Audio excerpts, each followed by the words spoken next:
Hello sir. तो आज मैं कुछ पढ़ा नहीं रहा हूँ, जस्ट डिस्कस करने जा रहा हूँ कि आपको आईटी की तैयारी करते समय या आईटी जेईई मेंस की तैयारी करते समय किन किन बातों का ध्यान रखना चाहिए। और मैं अपना एग्जांपल बताऊँगा कि एक्चुअली मैं क्या करता था। तो नो डाउट आईटी एक डिफ़िकल्ट एग्ज़ाम है। उसमें पार्टिसिपेंट्स जो होते हैं वो करीब 12 से 13 लाख होते हैं। 12 से 13 लाख स्टूडेंट पार्टिसिपेट करते हैं। और अगर सीटें देखिए तो 10,000 है। उसमें से जनरल कैटेगरी को अगर बात की जाए तो 4,000 रैंक तक गुड, ठीक है, क्योंकि एक अच्छे कॉलेज में ठीक ठाक ब्रांच मिल जाती है। तो सबसे पहले है कि व्हाट योर टारगेट, कि तुम्हारा टारगेट क्या है, क्या रैंक तुम चाहते हो। सिर्फ जेईई में सिलेक्ट होना चाहते हो या फिर एक अच्छी रैंक चाहते हो, ये इम्पोर्टेंट पॉइंट है। अब बात करते हैं पढ़ाई करने का तरीके पे। देखिए, चूँकि आईटी एक अच्छा एग्ज़ाम है तो कंफर्म है उसके लिए सिर्फ थॉट नहीं होगा कि मैं सोच लिया आईटी में सिलेक्ट होगा, आईटी में सिलेक्ट होगा, बिल्कुल नहीं। उसके लिए आपको मेहनत तो करना ही है, नो डाउट मेहनत कर रहा है। और आपके पास एक्सक्यूजेस नहीं होंगे कि मुझे मेहनत नहीं करना है, करना ही है तो करना ही है, क्योंकि जो मेहनत करेगा उसी को आईटी में जाना है। और ये क्लियर है, इस पर इफ एंड बट तो हो ही नहीं सकता, जो मेहनत करेगा वही जाएगा। अब देखिए, मेहनत करने के लिए ज़रूरी है कि आप खुश रहें।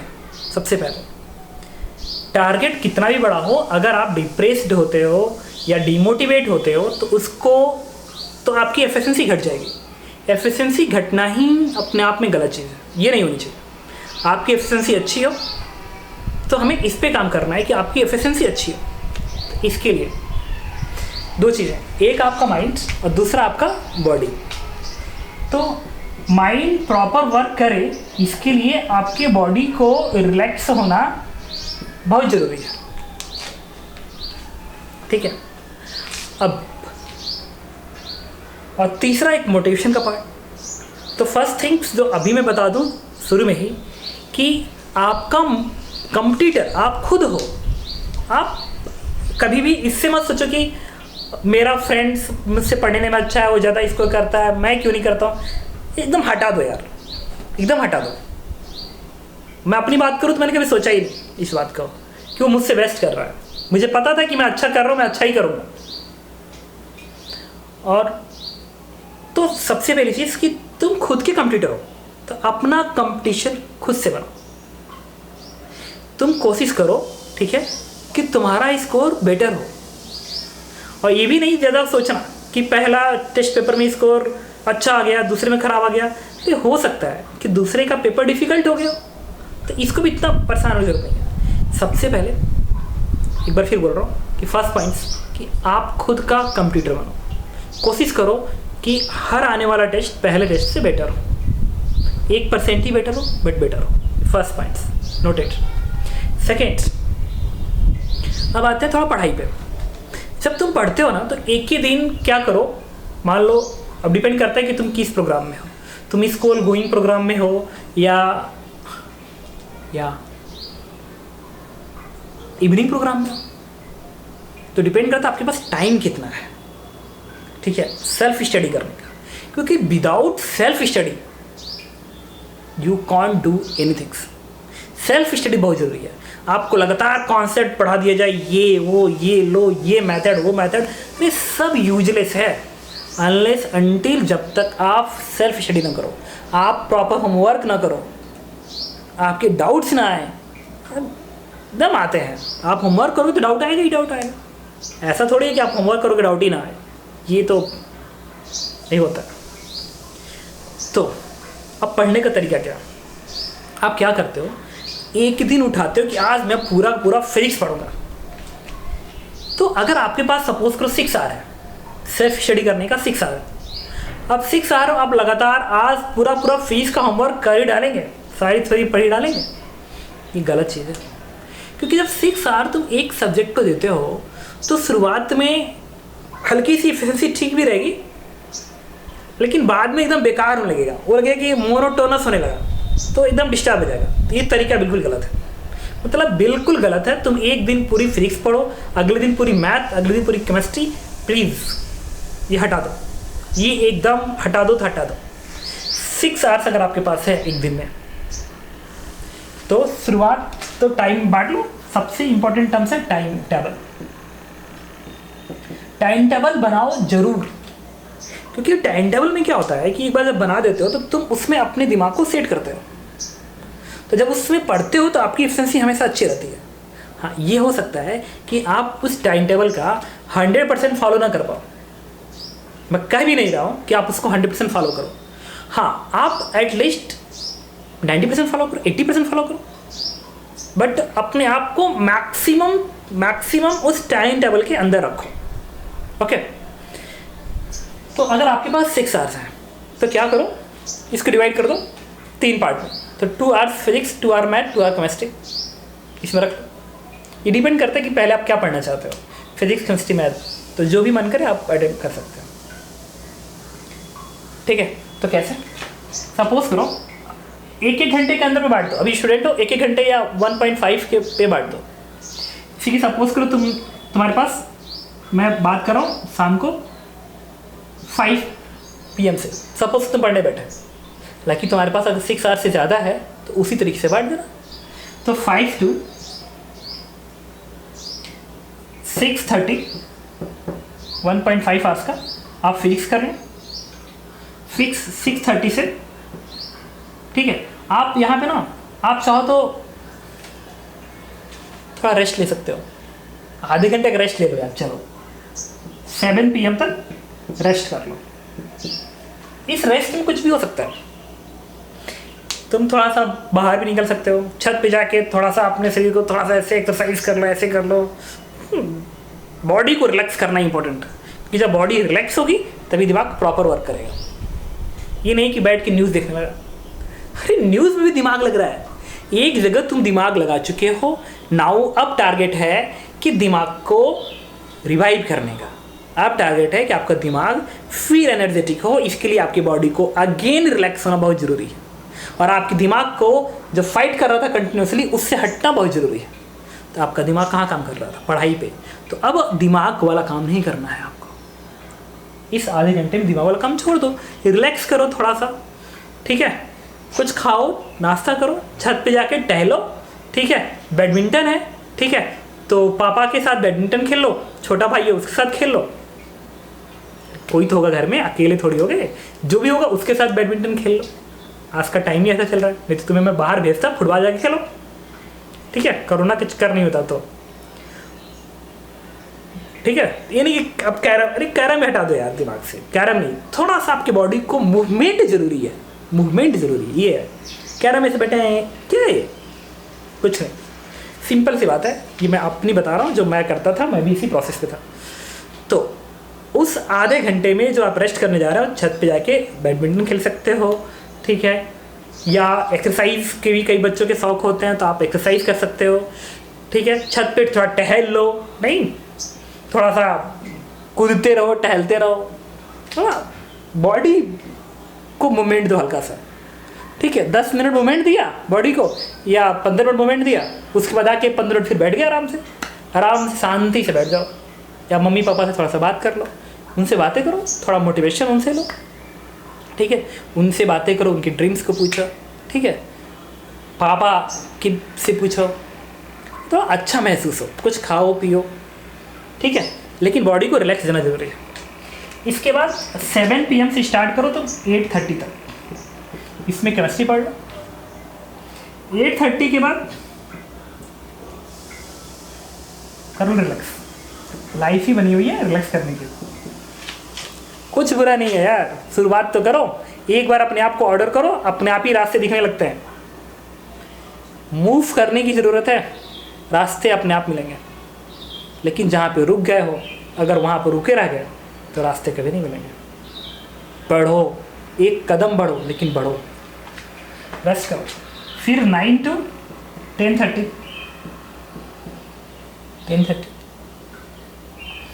पढ़ लो मैथ। फिर 10:30 से 11 चाहो तो रेस्ट कर सकते हो। फिर 11 से 12 बजे तक पढ़ा दो। 11 से 11:30 तक फिजिक्स की जो कॉपी है रिवाइज कर लो, कॉपी रिवाइज कर लो। फिर 11:30 से 12 केमिस्ट्री की कॉपी रिवाइज कर लो।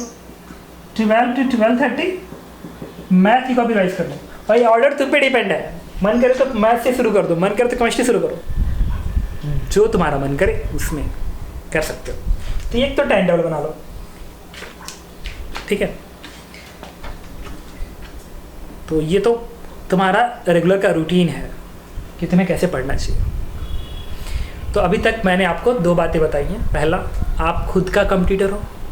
दूसरा, एक ही दिन सारे सब्जेक्ट पढ़ने की कोशिश करो, ठीक है। फार्मूलेज वगैरह रिवाइज करने की कोशिश कर लो, इनमें आप होमवर्क कर सकते हो, ठीक है।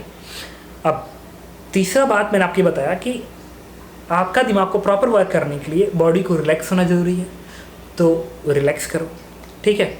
या हो सकता है कि अगर 5 बजे के पहले ही अगर आपके पास कोई टाइम मिलता है, 1 घंटे तक आप चाहो तो खूब आराम से खेलो, ठीक है। बच्चे हो, खेलना ज़रूरी है, खेलो, बहुत ज़रूरी है। जो इंसान खेलता है ना, उसकी एफिशिएंसी अच्छी होती है दिमाग की, ठीक है। लगातार पढ़ते रहो, ये बेकार चीज़ है, इसको फेवर नहीं करता, ठीक है। ओके, अगला पॉइंट जो मैं आपको बताना चाह रहा हूँ वो ये है कि क्या पढ़ें। तो जो टीचर तुम्हें पढ़ा रहा है, वो जो तुमको होमवर्क दे रहा है, उसी पे फोकस करो। ये नहीं कि ये किताब पढ़ लिया, वो किताब पढ़ लिया, बेकार है। टीचर्स को ऑलरेडी पता है कि किस बच्चे को क्या चाहिए और कब चाहिए, तो जल्दी जल्दी के चक्कर में भी नुकसान होता है। तो जल्दी कुछ भी नहीं है, आपके पास बहुत टाइम है। आप बिगनर हो तो बहुत टाइम है, नहीं भी बिगनर हो तो भी कुछ गलत नहीं है। जब दिमाग काम करे कि हाँ अब समझ में आ गया अपनी गलती की है, तो गलती छोड़ दो, शुरुआत वहीं से कर दो। शुरुआत तो कभी भी कर सकते हो, लाइफ में शुरुआत कभी भी की जा सकती है। जब आपको रियलाइज़ हो जाए कि यस मैंने मिस्टेक किया है, तो मिस्टेक को छोड़ दो, आगे बढ़ जाओ। लाइफ है ये इसके लिए बना हुआ, ये थोड़ी है कि हमने मिस्टेक कर दिया, अच्छा इतना नहीं तो मैंने नहीं पढ़ाई किया, ठीक है नहीं किया तो क्या अपराध कर लिया? कोई अपराध नहीं किया, छोड़ो, लीव इट, मूव फॉरवर्ड, ठीक है। गलती हर इंसान से होती है, तुमसे भी हुई, छोड़ दो, आगे बढ़ो। आगे बढ़ना इंपॉर्टेंट है, ठीक है। हमेशा जब भी आपसे गलती हो, ठीक है, रिलैक्स करो, कोई बात नहीं, दोबारा मिस्टेक नहीं करूँगा, मार्क कर लो, मूव फॉरवर्ड। नेक्स्ट बता रहा हूँ, डिस्ट्रैक्शंस नहीं होना चाहिए। रिपीट कर रहा हूँ, डिस्ट्रैक्शंस नहीं होना चाहिए। आईआईटी का प्रिपरेशन में डिस्ट्रैक्शंस सबसे गलत चीज़ है। अगर आप टाइम टेबल फॉलो कर रहे हो, तो जब होमवर्क कर रहे हो तो होमवर्क पे दिमाग हो, ये नहीं कि हम पढ़ रहे हैं और हमारा दिमाग कहीं और प्लेस्ड है, ठीक है। तो वो एफिशिएंसी घटा देगा। तो ओनली 2 ईयर्स, अगर आप 11th क्लास में हो तो आपके पास 2 साल है फोकस्ड ऑन पीसीएम, ठीक है, और सिर्फ उसी फोकस करो। आफ्टर 2 ईयर्स, चाहे आपका जो भी डिस्ट्रैक्शंस हो, खाना खाना हो, नहीं खाना हो, मारपीट करना है, क्या करना, एवरीथिंग्स डिफरेंट। 2 साल तक सिर्फ पीसीएम पर फोकस करो, क्योंकि ये आपका लाइफ है। आपकी लाइफ अगला 2 साल डिसाइड करेगी कि आप आईआईटीएन बनने जा रहे हो कि नहीं बनने जा रहे हो, आप एक अच्छे एनआईटीएन बनने जा रहे हो कि नहीं जा रहे हो। तो 2 साल तक डिस्ट्रैक्शंस हटाओ, कोई भी डिस्ट्रैक्शंस हटा दो। तुम्हें बाहर टूर पे जाने का बहुत शौक है, इधर से जाने का बहुत शौक है, मामा घर जाने का बहुत शौक, सब हटाओ अभी 2 साल तक, ठीक है। तुम्हें सिर्फ पीसीएम पे फोकस करना है और अपने बॉडी पे फोकस करना है, उसे बार बार रिलैक्स करना है, अच्छे हेल्दी खाने खाने हैं, ठीक है, एक्सरसाइजेस करने हैं या प्ले खेलना है, इस पर फोकस करो। ओनली सेल्फ फोकस करो, बाकी कुछ भी नहीं। हम पढ़ेंगे और जब पढ़ के आराम मिलेगा तो हम खाएंगे और खेलेंगे, बस सिर्फ 2 साल तक। और ये 2 साल में जब तुम आईआईटीएन बन जाते हो या एक एनआईटीएन बन जाते हो, बनना तय है। ये नहीं तुम 10वीं क्लास तक पढ़ाई नहीं भी किए तो भी फर्क नहीं पड़ता ज़्यादा। 2 साल एक सफिशिएंट टाइम है यार। तुम कहो कि आज ही पढ़ेंगे और आज ही रिजल्ट चाहिए, ये भी गलत है। आज ही पढ़ेंगे आज ही रिजल्ट चाहिए, गलत है। पढ़ना शुरू तो करो। आप धीरे धीरे 1 मंथ 2 मंथ 3 मंथ पे पाओगे कि यार मैं बहुत इंप्रूव कर गया। तो 2 साल की बात कर रहे हैं, तो 2 साल में तुम IIT खूब आराम से क्रैक कर दोगे। और एक बार तुम IIT बनते हो, ठीक है, तो जाओ एक अच्छे इंजीनियरिंग कॉलेज, एक अच्छे IIT तो सारे अच्छे हैं, खासकर जो पुराने IIT थे उनसे बीटेक करो और इन्जॉय करो। IIT से बीटेक करते समय जो 4 साल होता है ना, स्ट्रीम लेवल का अच्छा होता है। तुम उस 4 साल को कभी भूल नहीं पाओगे, जो तुम्हें तुम्हारे फ्यूचर को बनाएगा अच्छे से, तुम्हें एक रिस्पेक्ट दिलाएगा अच्छे से मार्केट का समाज में, ठीक है। सब कोई तुम्हें सम्मान के नज़र से देखेगा, यार क्या चाहिए, तुम्हारी लाइफ अच्छी होगी। तो सिर्फ 2 साल तक फॉलो टाइम टेबल, 2 साल तक PCM पे ध्यान दो, 2 साल तक अपने ऊपर ध्यान दो, ठीक है। बाकी सारे डिस्ट्रैक्शंस को हटा दो, ओके। तो मैं एक बार फिर एक लास्ट बार रिपीट कर दूं तुम्हें। फर्स्ट, खुद की कंप्यूटर बनो, बाकी दूसरे से कोई मतलब नहीं है आपको, ठीक है। इन केस कभी आपका स्कोर कम आता है तो उससे डिमोटिवेट मत हो सकता है कि वो पेपर डिफ़िकल्ट रहा हो और आपका स्कोर कम आ गया हो, या कुछ हो सकता है कि आपने PCM में कोई ऐसा हो क्वेश्चन उठा लिया हो शुरू में जो डिफ़िकल्ट क्वेश्चन हो, जिसकी वजह से दिक्कत आ गई हो शुरुआत में। हाँ, पेपर अटेम्प्ट करने के लिए हमेशा जब भी अटेम्प्ट करो शुरू में ईजी क्वेश्चन को अटेम्प्ट करो।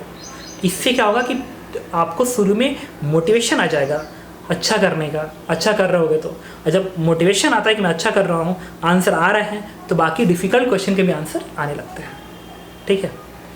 तीसरा, टाइम टेबल फॉलो करो, ठीक है। कोई एक ही सब्जेक्ट लगातार ना पढ़ो, ठीक है। नेक्स्ट, बस खेलो और खुद पे ध्यान दो, okay. Best of luck, thank you, और हमेशा खुश रहो, ठीक है। खुश रहो, ये बहुत ज़रूरी है। कोई भी चीज़ जो आपको लगातार दुखी कर रही है, लिव इट, छोड़ दो, नथिंग, मतलब ही नहीं है। हमेशा खुश रहो, तुम खुश रहोगे, घर वाले खुश रहेंगे, सब कोई खुश रहेगा। और पढ़ो, थैंक यू।